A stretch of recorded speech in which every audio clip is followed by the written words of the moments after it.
మరి ఆయన రాజమండ్రి వెళ్ళడం, మరి దేవుడి ప్రసంగం ఏర్పాటు చేయడం కేవలం దేవుడి కృప.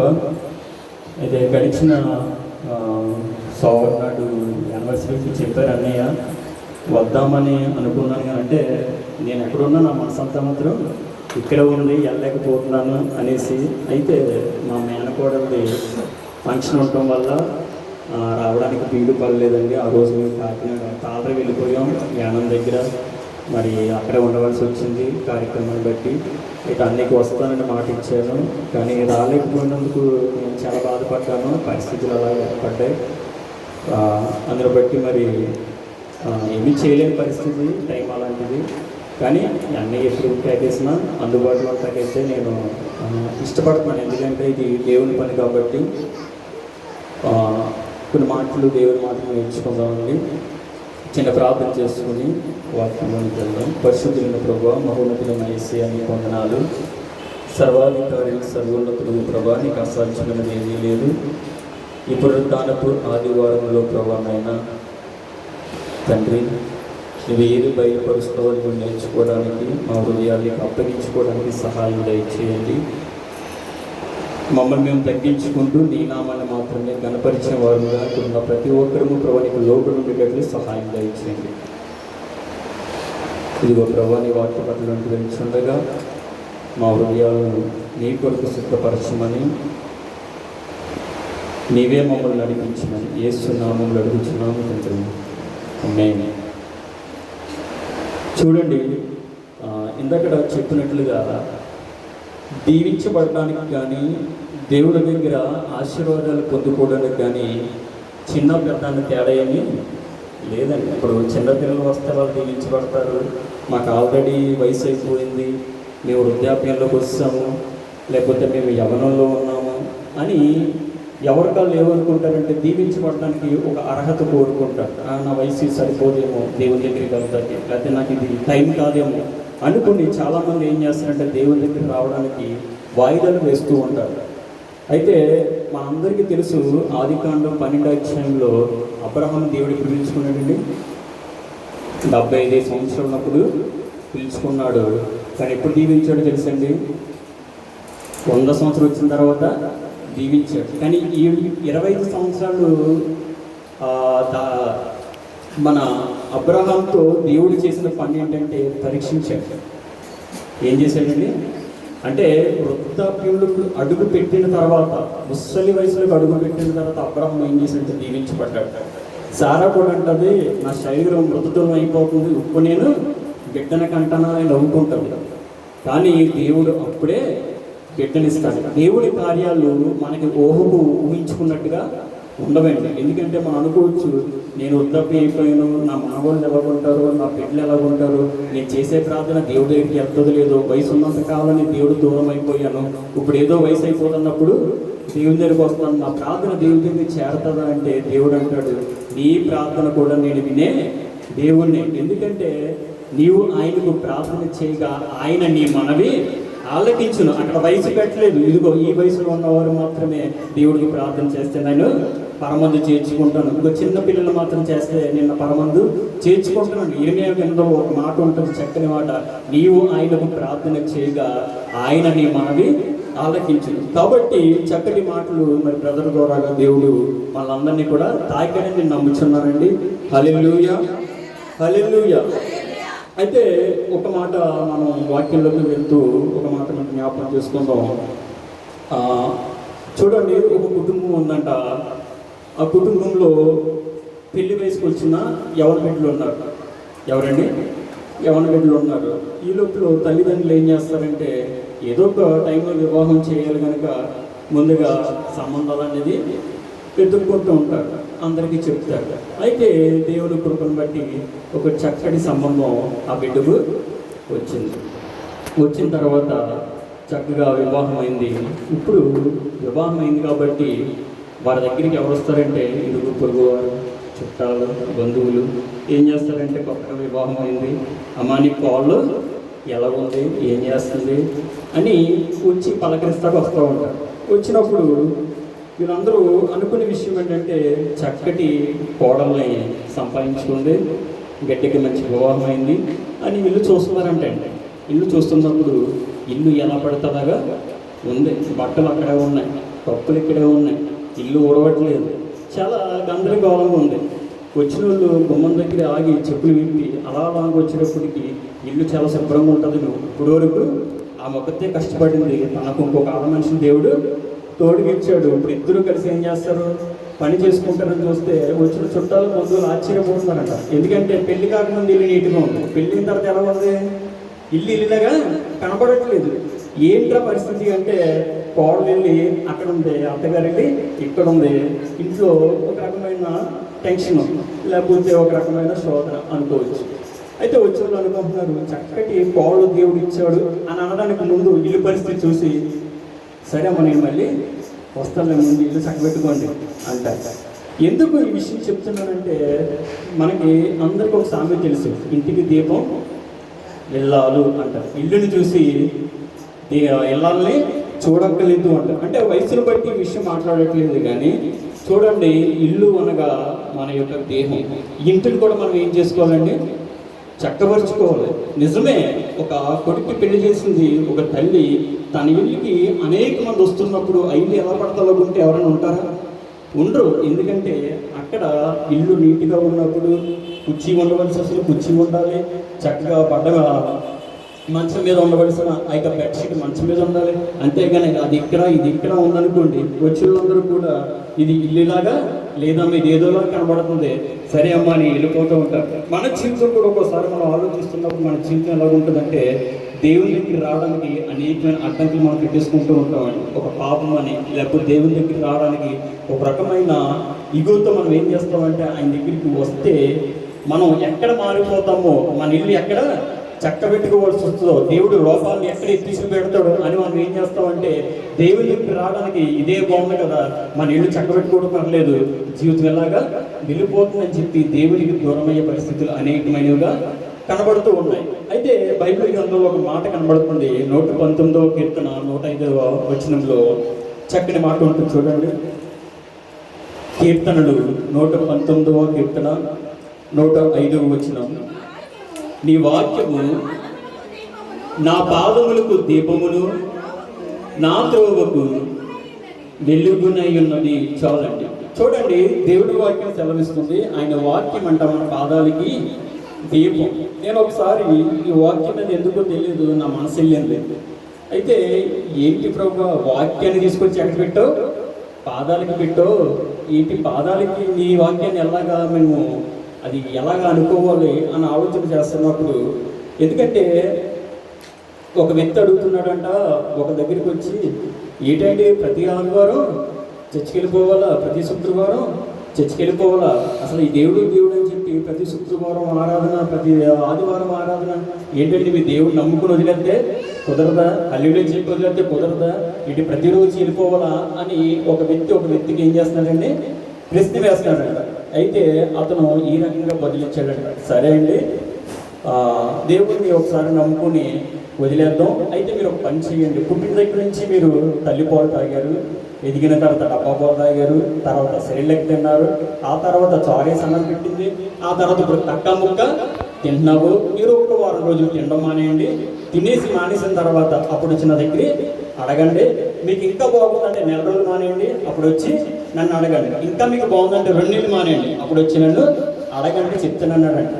అది ఎలా మానేస్తామని అన్నాడంట, ఏది తినడం మానేస్తే ముందుకు వెళ్తారండి, జీవితం వెళ్ళదు. అప్పుడు తను అన్నాడంట, మా పరిస్థితి కూడా అంతే, నువ్వు శరీరానికి ఆహారం ఎలా తింటున్నావు, మేము ప్రతి ఆదివారం ప్రతి శుక్రవారం ప్రతి ప్రార్థనకి వెళ్ళి ఆ దేవుడు చెప్పే మర్మం ఎంత మేము నేర్చుకుని దేవుడి దగ్గర ఆధ్యాత్మికంగా బలపడుతున్నాం, మీ శారీరకంగా బలంగా ఉన్నాం, ఆత్మ కూడా బలంగా ఉన్నాం. అందుకని యోగం సోదరులో మాట ఉంటుంది, దేవుడు ఆత్మ కనుక ఆయన ఆరాధించేవారు ఆత్మతోను సత్యముతోను ఆరాధిస్తారు.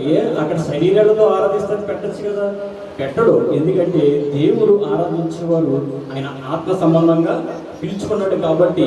అందుకనే మనుషులు కూడా ఏముంటాయంటే 3 రకాలైన ఉంటాయి, ఒకటి ప్రాణం, శరీరం, ఆత్మ. ప్రాణం శరీరం మనకు కనబడుతుంది కానీ ఆత్మ కనపడదు. అది ఎవరు చూస్తారండి, అదృశ్యమైన దేవుడు మాత్రమే చూడగలడు. హల్లెలూయా. అయితే ఇక్కడ వాక్యం సెలవిస్తుంది, నీ వాక్యము నా పాదములకు దీపము, నా త్రోవకు వెలిగే ఉన్నది. ఒకసారి ఆలోచించాను ఈ మాట కోసం, ఎందుకో తెలీదు ప్రభు నీ వాక్యం పాదానికి ఎలా మేము సింపుల్ చేసుకోవాలి, అది ఎలా మేము దాన్ని తీసుకోవాలనుకున్నప్పుడు చూడండి, మన ఇంట్లో సడన్గా కరెంటు పోయినట్టు మనం వెంటనే ఏం చేస్తాం? ఇప్పుడంటే ఎన్నాళ్ళంటే ప్రభుత్వంలో ఏదో ఉండి, కానీ ఇప్పుడు మనకి వెంటనే ఏమొస్తుందండి? సెల్ వస్తుంది. ఈ లోపల మా ఇంట్లో అందరికీ సెల్ ఉంటాయి. మనం ప్రతి ఒక్కరికి కూడా ఏం చేస్తాం? ఒక్కొక్కరు ఒక సెల్ వెలిగించి పెట్టేస్తాం. మరి వెలుగు వచ్చిందా లేదా?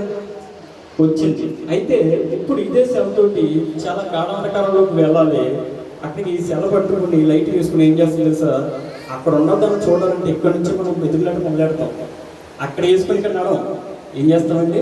మన పాదాల దగ్గరే జస్ట్ ఆ 2 అడుగుల ప్లేస్లో మనం నడుస్తూ ఆ వెలుగులు చూసుకుంటూ మనం వెళ్ళని గమ్యస్థలానికి మనం చేరుకుంటాం. నీ వాక్యము నా పాదములకు దీపము అంటే దేవుని వాక్యం మనం నడిపించేదిగా ఉందని, అంటే దేవుని వాక్యం పాదాల దగ్గర ఉందని కాదు, ఆయన వాక్యంతో మనం నడవాలి అనేది దాని అర్థం అనమాట.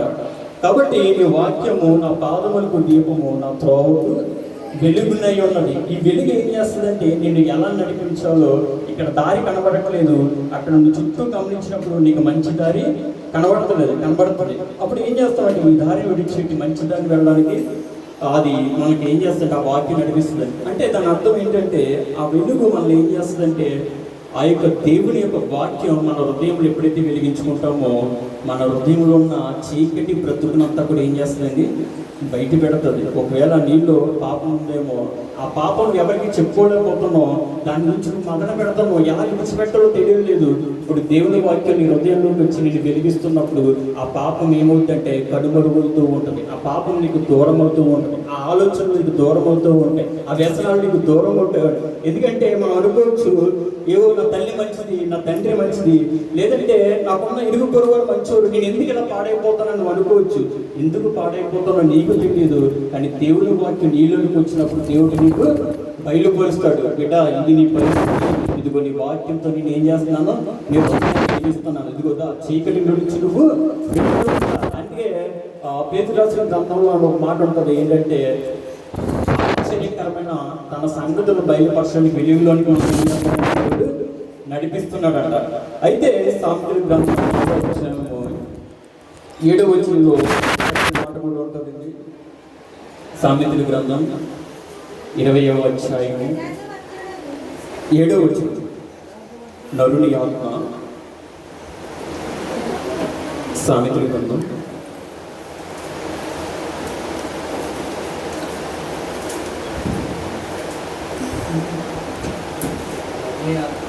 నరుని ఆత్మ యెహోవా పెట్టిన దీపము, అది అంతరంగమునని వెలిగించుచున్నది, శోధించుచున్నది. చాలండి.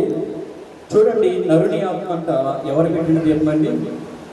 ఇది నువ్వు నేను పెట్టుకున్నదేమి కాదు, అది సాక్షాత్తు దేవుడే పరలోకం నుండి నిన్ను నన్ను సృష్టించినప్పుడే ఆ ఆత్మను మనకి ఏం చేశాడంట? ఇచ్చాడు. ఇప్పుడు ఈ యొక్క ఆత్మ ఏం చేస్తుందంటే అది ప్రతిరోజు దీపం వలె వెలుగుతుంది. మనం అనుకోవచ్చు, చూడండి, మనిషి చనిపోయిన తర్వాత ఏం వెలిగిస్తారండి? దీపం వెలిగిస్తారు. ఎక్కడ? తల దగ్గర ఇక్కడ వెలిగిస్తారు. అంటే నాకు పూర్తిగా దాని గురించి సమాచారం తెలియదు, కానీ మొత్తం చనిపోయిన తర్వాత ఏం వేసుకారు? దీపం అన్నది వెలిగిస్తారు. ఇప్పుడు ఈ ఆత్మ దేవుడు పెట్టిన ఈ దీపం మన శరీరంలో ఉండగానే మనం ఏం చేయాలంటే దేవుడి కొరకు ప్రకాశించే దానిలో మనం ఏం చేయాలండి? చేసుకోవాలి. ఎప్పుడో నేను చేసుకుంటానులే, దానికి ఇంకా సమయం ఉందలే, దేవుడు ఏదో మనం సృష్టించాడు, ఈ రకంగా వెళ్ళిపోతుంది జీవితం అనుకుంటే ఏదో ఇప్పుడు ఆరిపోయిన తర్వాత నువ్వు ఆరిపోయినందుకు పక్కన నుంచి మనల్ని ఆ దీపం పెట్టి, అమ్మ ఇప్పుడు వరకు దీపం వెలిగింది, ఇప్పుడు ఈ దీపం ఆరిపోయింది, ఇప్పుడు ఈ దీపమే మనకి దీపం, ఇదిగో ఇప్పుడు ఈ వచ్చి ఈ దీపంలో ఉంది, ఇప్పుడు అది కూడా గాలికి ఆరిపోతుంది. ఏం చేద్దండి? గట్టిగా గాలితో అది కూడా ఆరిపోతుంది. అయితే దేవుని వాక్యాన్ని బట్టి మనం అర్థం చేసుకోవాలి, మనలో ఉన్న ఆత్మ దీపం ఎవరు వెలిగించారంటే అండి? దేవుడు వెలిగించాడు. ఇప్పుడు ఇది ఏం చేస్తుందంటే అంతరంగంలో కూడా ఏం చేస్తుందండి? శోధిస్తుంది. ఎందుకు శోధిస్తుందంటే దేవుని యొక్క వాక్యము మనలోకి వస్తున్నప్పుడు మనలో ఉన్న ఎముకలకు కానీ, లేకపోతే మనకి పుష్టి అంట, సమితుల్లో మంచి మాట ఉంటుంది, ఆయన వాక్యం మన ఎముకలకు పుష్టి. ఇది ఏం చేస్తుందంటే కీళ్ళ నుంచి నరాల నుంచి దేవుని వాక్యం మనల్ని బలవంతులుగా చేస్తుంది. చూడండి, ఒక డాక్టర్ దగ్గరికి వెళ్తాం, డాక్టర్ దగ్గరికి వెళ్ళి చక్కగా మనకి ఏముందో అన్నీ చెప్పుకుంటాం, ఏముందో అన్ని కంప్లైంట్ చెప్పుకున్న తర్వాత డాక్టర్ ఒక్కొక్కటి ఆ యొక్క షీట్ మీద ఏం చేస్తాడంటే రాసుకుంటాడు. ముందు ఏం చేస్తాడంటే అన్ని ట్యాబ్లెట్లు ఇచ్చాడు, ముందు నేను పరీక్షిస్తాడు, ఆ తర్వాత నేను కాసేపు కూర్చోబెట్టి నీతో మాట్లాడతాడు. అమ్మ నీ ఒంట్లో ఎలా ఉంది, కాళ్ళు ఎలా ఉన్నాయి, చేతులు ఎలా ఉన్నాయి, బుర్ర ఎలా ఉంది, కడుపు ఎలా ఉంది, మోకాళ్ళ నొప్పులు ఎలా ఉన్నాయి, ఇవన్నీ అడుగుతాడు. ఆయన అంతా కంప్లైంట్ అంతా రాసుకుంటాడు. కంప్లైంట్ అంతా రాసుకొని మళ్ళీ ఆలోచించాడు, దీనికి ఈ మందు, దీనికి ఈ మందు, దీనికి ఈ మందు అని చెప్పి మొత్తానికి ఇంత లిస్ట్ మనకి ఇస్తాడు. అమ్మ ఈ కంపల్సరీగా నువ్వు ఏం చేయాలి, వాడాలి. ఇప్పటికీ నీ బాడీలో చాలా పార్ట్స్ ఏం చేస్తలేదు, పని చేయట్లేదు. ఏం చేస్తలేదండి, పని చేయట్లేదు. ఇప్పుడు ఇవన్నీ వాడితే నీకేమవుతుంది, మళ్ళా అవన్నీ పని చేస్తాయి. ఇది దీనికి పని చేస్తాయి, దీనికి పని చేస్తాయి. ఇప్పుడు వాడతామా వాడమండి, వాడతాం. చూడండి, దేవుని వాక్యం ఎలా పనిచేస్తుంది అని మనం ప్రశ్నించుకుంటే దేవుని వాక్యం కూడా నీలో ఉన్న లోపాలు నీకు ఏం చేస్తుంది, ముందు చూపెడుతుంది. ప్రభువా నేను ఈ విషయంలో వెనకబడి ఉన్నాను, ప్రభువా ఈ విషయంలో నన్ను ముందుకి తీసుకెళ్ళి. అమ్మ ఈ విషయంలో వెనకబడి ఉన్నావా, అయితే ప్రార్థన తగ్గింది. ముందు ఏం చేయాలి, నువ్వు ప్రార్థన మొదలెట్టాలి. ప్రభువా నేను ఈ విషయంలో వెనకబడి ఉన్నాను, ప్రభువా నన్ను ముందు తీసుకెళ్ళి. అమ్మ నీలో వాక్యం లేదు, ఎందుకంటే దేవుని వాక్యం అంటుంది జీవాహారము నేనే. నా దగ్గరికి ఎవరైనా వస్తే వాళ్ళు ఏం చేయని ఆటలతో ఉంచును, జీవాహారం నేనే. ఇప్పుడు ఏం చేస్తామంటే నువ్వు నన్ను భుజించు, ఆహారం నేనే కాబట్టి నువ్వు ఏం చేయాలి, నన్ను భుజించాలి. అదేంటి ప్రభు నేను ఎలా భుజించాలంటే నీ హృదయం అనే పలక మీద నువ్వేం చేయాలి, నా వాక్యాన్ని రాసుకోవాలి. అందుకనే కీర్తనల గ్రంథంలో మొదటి కీర్తనలో మాట ఉంటుంది, దృష్టిని ఆలోచన చొప్పున నడువక, పాపుల మార్గమున నిలువక, అపహాసులు కూర్చుండు చోటున కూర్చుండగా. చూడండి ఇక్కడ 3 వచనాలు కనబడుతున్నాయి. 3 ఒకటి దుష్టున ఆలోచన చొప్పున నడువక. ఎక్కడ నడవకూడదంటే అండి, దుష్టుల ఆలోచన చెప్తాం. ఇప్పుడు మనం ఎక్కడున్నామో ఆలోచన చేస్తే మనకు అర్థమవుతుంది. ఇప్పుడు ఇదే పరిస్థితుల్లో లోకమంతా ఎక్కడ ఉంటుంది, దుష్టుడి యొక్క ఆలోచనలోనే ఉన్నారు. వారు ఎందుకు పాడైపోతున్నారు, ఎందుకు వ్యసనాలకి దగ్గరగా జీవిస్తున్నారంటే వారి ఆలోచన ఎక్కడ ఉంటుందంటే దుష్టులు ఉన్న చోటనే ఉంటుంది. ఇంకోటి ఏంటంటే అపహాసకులు కూర్చుండే చోటన కూర్చుండక. ఇంకో మాట ఏంటంటే కూర్చుండక, పాపుల మాటన నిలవక. అంటే నడువుక, కూర్చుండక, నిలువుక. మనం ఎక్కడ కూర్చోవాలో దేవుడు చెప్తాడు, అక్కడ కూర్చుంటే మనకి దీవెన. నువ్వు ఎక్కడ నిలబడకూడదు దేవుడు చెప్పాడు, అక్కడ నిలబడకుండా మనం వచ్చేస్తుంది మనకి దీవెన. నువ్వు ఎక్కడ నడవాలో దేవుడు చెప్తున్నాడు, అక్కడ నడవకుండా దేవుడు తన దారిలో నేను అదే దారిలోకి వెళ్తానంటే అది పని అవుతుంది. కాబట్టి దేవుడు చెప్తున్న విషయం ఏంటంటే నీ వాక్యము ఏం చేస్తుందంటే అంతరంగాలు ఏం చేస్తుందండి, వెలిగిస్తుంది. ఈ వెలిగించే వాక్యము నీరున్న లోపాలను ఏం చేస్తుందంటే చూపెడుతూ ఉంటుంది, అది నిన్ను పరీక్షిస్తూ ఉంటుంది. అయితే నీ వాక్యము నన్ను నా పాదములకు దీపము, నా త్రావుకు వెలుగునై ఉన్నది. అయితే ఈ వాక్యం వల్ల ఏం చేస్తుంది, ఎక్కడి వరకు తీసుకెళ్తుంది అని ఆలోచన చేసుకుంటే, ఒకటి వాక్యము మనకి ఆనందాన్ని ఇస్తుంది, రెండోది ఇదే వాక్యం ద్వారా నువ్వు నడుస్తున్నప్పుడు నీకు ఒక వెలుగును కూడా ఇస్తుంది. అదేంటి వాక్యం ఆనందాన్ని ఎందుకు ఇస్తుంది, వెలుగుని ఇస్తుంది ఎలాగా అని మనం అనుకోవచ్చు. చూడండి, ఇప్పుడు క్రైస్తవులు అంటే చాలామందికి చిన్న చూపుగా ఉండొచ్చు. ఎలాగండి, చిన్న చూపుగా ఉండొచ్చు. చర్చికి వెళ్తున్నారు, వీళ్ళతో మనకి పని ఏంటిలే, మనం ఇంకా మనకి గోడని దేవుళ్ళు ఉన్నారు అలా అనుకుని చాలామంది ఉంటారు. అయితే దేవుని వాక్యం సెలవిస్తుంది, లోపల నేను ఏం చేస్తుందంటే ద్వేషిస్తుంది.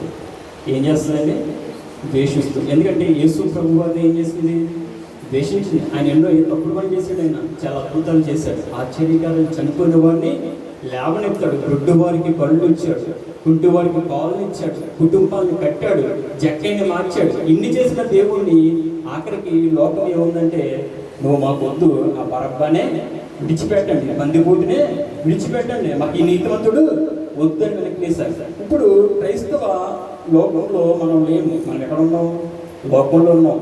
కానీ లోకంలో ఉండే క్రైస్తవులు ఏం చేస్తున్నారు, లోకం ద్వేషిస్తూ ఉంది. ఈ ద్వేషిస్తూ ఉన్నప్పుడు ఈ యొక్క వేషణ ఎలా ఉంటుందంటే చాలా మందికి చిచ్చికెళ్ళి వాళ్ళు చిన్న చూపుగా చూస్తూ ఉంటారు. అయితే ఒకనొక పరిస్థితుల్లో వారే ఎక్కువ అవుతారు. మీరు ఎప్పుడైనా గమనించడం లేదు, మనకు ఏదైతే మూలకు వద్దని రాయిని పక్కన పడేస్తామో అదే మూలకు తలరాయి అవుతుంది. మనం ఒకసారి ఒక మాట ఎవరికైనా చెప్తున్నప్పుడు అమ్మ దేవుడిని దీవిస్తాను, దయచేసి నువ్వు దేవుని నమ్ముకోవాలంట. వాళ్ళ పరిస్థితులు బాగుంటాయి. బాగున్నప్పుడు ఏం చేస్తారంటే చెప్పవలేదు, ఈ మాట అంటే మాకు వచ్చేద్దాం, మా పరిస్థితులు మాకు బాగానే ఉన్నాయి, మాకు అన్ని సదుపాయాలు ఉన్నాయి, నువ్వు వెళ్ళి ముందు నీ పని చూసుకోమంటారు. కానీ వాళ్ళు ద్వేషించిన నోటితోటి ఏం చేస్తారంటే అమ్మ వచ్చి ప్రార్థన ఒకసారి పాస్టర్ దగ్గరికి తీసుకువెళ్ళు అంటారు. ఎందుకంటే దావీదు కూడా శత్రువులు ఉన్నారండి, శత్రువులు కూడా మిత్రులుగా చేసి దేవుడే. ఎందుకంటే లోకంలో ఎవరైతే నీకు శత్రువులు ఉన్నారో వారిని ఒక్కొక్క టైంలో మిత్రులుగా చేసి వారి చేత కూడా ప్రేమించబడేలాగా చేసేదే దేవుని వాక్యం, దేవుని శక్తి అనమాట. కాబట్టి ఈ లోకంలో దేవుడు అనుకున్న మన మీద మన చుట్టాలకి, బంధువులకి, స్నేహితులకి చాలా చిన్న చూపు ఉంటుంది. నేను రాజమండ్రిలో వర్క్ చేస్తూ ఉంటాను, ఒక రెడ్డి గారి పని చేస్తాను అనమాట. అతను అడిగాడు, మీరు ఏం చేస్తారంట? ఇలా పని చేసుకుంటూ దేవుడు పని చేస్తానండి. అబ్బాయి ఆ దేవుడు మాకు వద్దండి, ఆ దేవుడు అసలు మేము చిన్నప్పటి నుంచి అసలు అందులోకి వెళ్ళలేదండి, అసలు మేము ఏందులోకి వెళ్ళలేదంట, ఇందులోకి వెళ్ళలేదంట. అంటే లోకంలో ఇలా మాట్లాడేవాళ్ళు కూడా ఉన్నారా అని అనిపిస్తుంటుంది ఒక్కోసారి. ఎందుకంటే దేవుడు అంటే అది చిన్న చూపు. వాళ్ళకి ఏంటి, వాళ్ళకి ఎంతసేపు మాకు ఆ ఫోటోలు ఉన్నాయి, ఈ ఫోటోలు ఉన్నాయి, మేము పొద్దున్నే మడికట్టుకొని దానం చేసేస్తాం, ఈ చెప్తూ ఉంటాడు. నేనేం చెప్తానంటే వాకింగ్ చెప్తూ ఉంటాను. ఆయన ఏం చెప్తుంటే ఆయన పూజలు, నేను సోమవారం పూజ చెప్తానండి, ఈరోజు తీసుకెళ్ళాను అంటాడు. మాకు ఆ రోజు ఈ రోజు ఏమన్నా ప్రార్థన చేసుకుని తింటామంటాను. ఇలాగా ఆయన వాడుతాడు, సరదాగా మాట్లాడతాడు. వచ్చినప్పుడల్లా కొంచెం కొంచెం వాకింగ్ చెప్తూ ఉంటాను. ఆయన సంబంధించిన ఆయన చెప్తూ ఉంటాడు. ఏంటి తాకం అంటే ఏదో ఒక రోజు మనం అనుకోవచ్చు, మన చిన్న స్థితిలో ఉన్నప్పటికీ కూడా దేవుడు ఎందుకు వాడిని పెద్ద స్థితిలో ఉంచాడు అంటే ఏదో ఒక టైంలో నువ్వు చిన్నవాడు నీ దగ్గరికి వచ్చి వాళ్ళు ఏం చేస్తానంటే నీ దేవుడిని బట్టి నిన్ను దేవుడిని స్తుతిస్తారు. దేవుడికే మహిమ అండి. హల్లెలూయా, హల్లెలూయా. మనం అనుకోవచ్చు మన దగ్గర డబ్బు లేదు, ధనం లేదు, ఏదో దేవుడు నమ్ముకుంటాం, జీవితం ఇలా వెళ్తుంది, ఏంటి మన బట్టి దేవుడు కార్యాలు చేస్తాడనుకుంటే అలాంటి వాడిని సైతం కూడా నోరు ముంచి.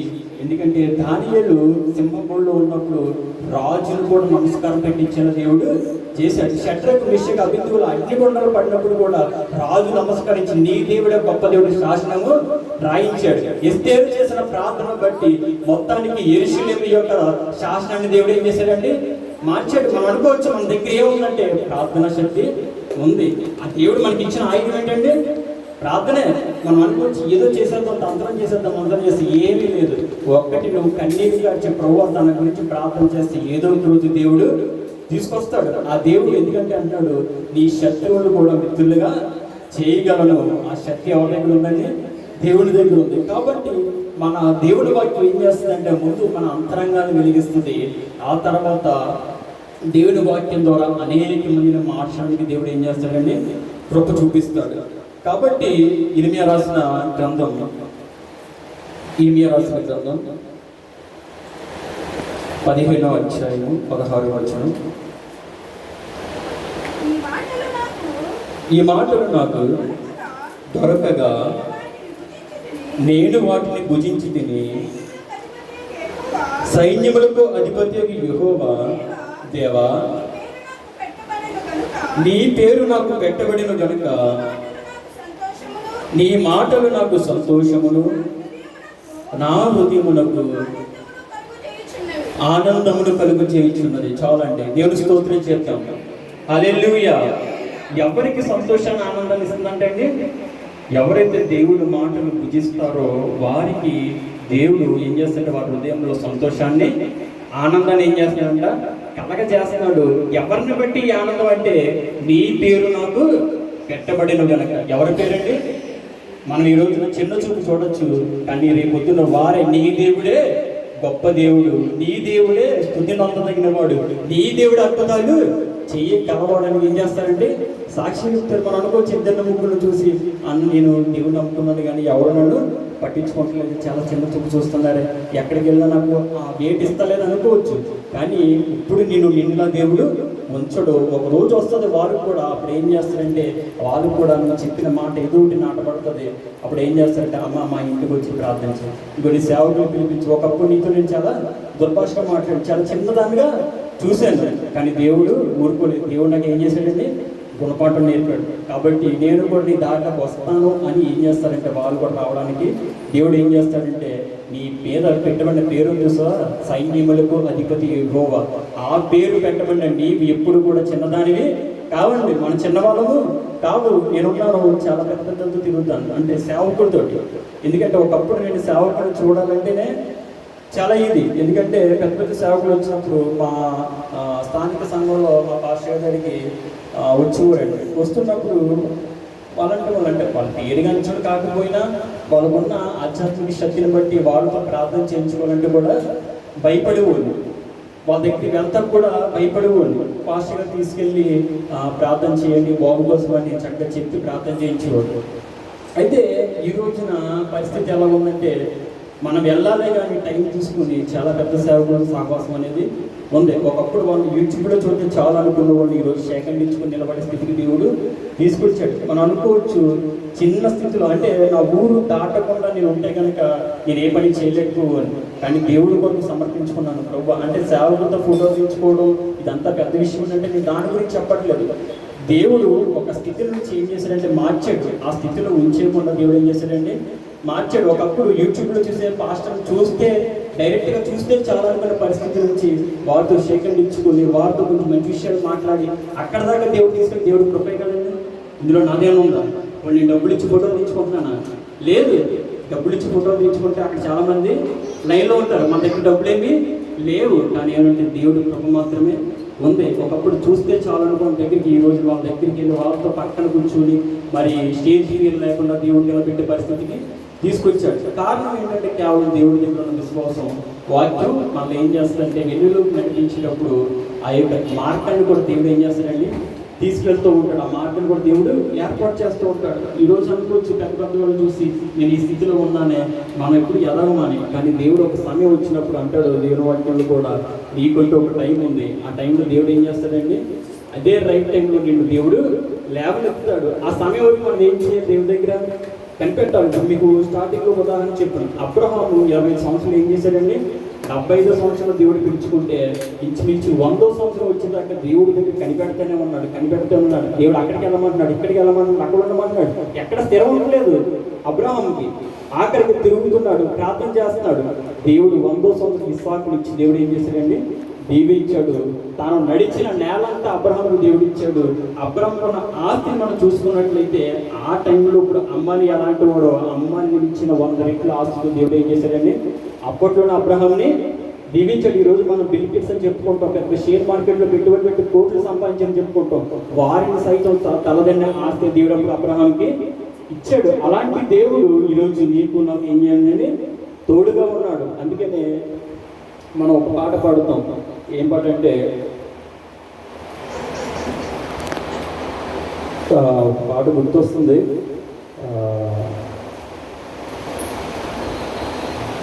ఇప్పుడు ఆరాధనలో పాడతానని సరే చెప్తాను.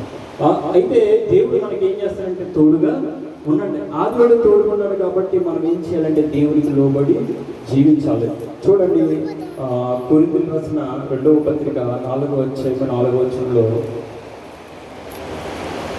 కొరింథీయులకు రాసిన 2వ పత్రిక 4వ అధ్యాయం 4వ వచనం,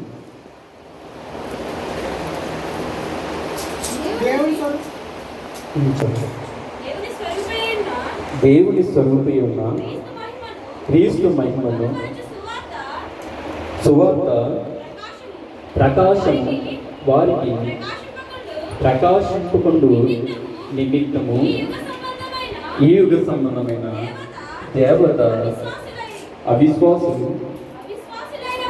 అవిశ్వాసులైన వారికి మనోనేత్రములకు వృద్ధితనము కలుగజేసి. చూడండి 2వ కొరింథీ 4వ అధ్యాయం 4వ వచనంలో ఒక మాట ఇక్కడ మనం చూసినట్లయితే ఈ యుగ సంబంధమైన దేవత ఏం చేస్తుందంటే సువార్త ప్రకాశింపకుండా నిమిత్తము వారిని అంధకారంలోనికి నడిపిస్తుంది.